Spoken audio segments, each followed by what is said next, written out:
জন্য। আমি এর আগে কখনো আসি নাই, আজকে আপনাদের সুন্দর পার্বত্য এলাকা দিয়ে আসলাম, খুবই ভালো লাগলো। এবং আপনারা যে দুই হাত দিয়ে আমাদেরকে স্বাগতম জানাচ্ছেন, অনেকের সাথে দেখা হচ্ছে, কথা হচ্ছে। আমরা দেশব্যাপী জুলাই পদযাত্রায় আমাদের 64টি জেলায় যাচ্ছি, যাতে করে আমরা সব জনপদের সমস্যাগুলো বুঝতে পারি, স্বপ্নগুলো বুঝতে পারি, আকাঙ্ক্ষাগুলো বুঝতে পারি এবং আমাদের রাজনীতিতে যাতে সেটাই প্রতিফলিত হয়। কোনো জনপদকে পেছনে ফেলে বাংলাদেশ সামনে আগাতে পারবে না।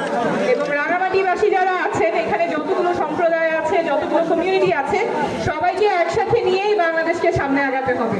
কাউকে পিছিয়ে ফেলে বাংলাদেশ আগাতে পারবে না। আমাদের জাতীয় নাগরিক পার্টি থেকে এটাই প্রতিশ্রুতি, আমরা সবাইকে একসাথে নিয়ে আমাদের নতুন বাংলাদেশের যে যাত্রা সেটা করতে চাই। আপনাদের এখানে অনেক সাহসী সন্তান আছে যারা এইখানে এবং অন্যান্য জায়গায় যারা পড়াশোনা করছেন, তারা আন্দোলন করেছেন, সংগ্রাম করেছেন। অন্যায়ের বিরুদ্ধে আপনাদের সংগ্রাম অনেক দীর্ঘ, অনেক লম্বা।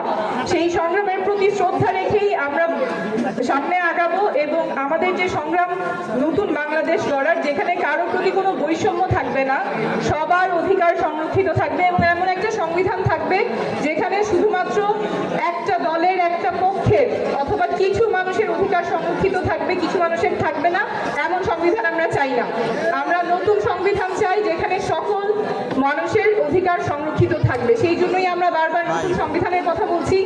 আগামী নির্বাচন যাতে গণপরিষদ নির্বাচন হয় সেটার কথা বলছি, যাতে করে একটা টেকসই ভাবে আমাদের নতুন সংবিধান হয় যেখানে সকল পরিচয়, সকল মানুষের আইডেন্টিটি সেখানে সংরক্ষিত থাকবে।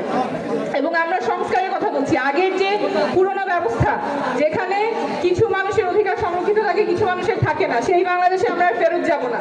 নতুন বাংলাদেশ হবে, সংস্কার আমরা এনেই ছাড়বো। এখানে আপনারা যাদেরকে দেখছেন, আমরা সবাই রাস্তায় আজকে নেমেছি যাতে সবার অধিকার সংরক্ষিত থাকে। এই সংগ্রামে আমি জানি আমরা রাঙামাটিবাসীকে পাশে পাবো।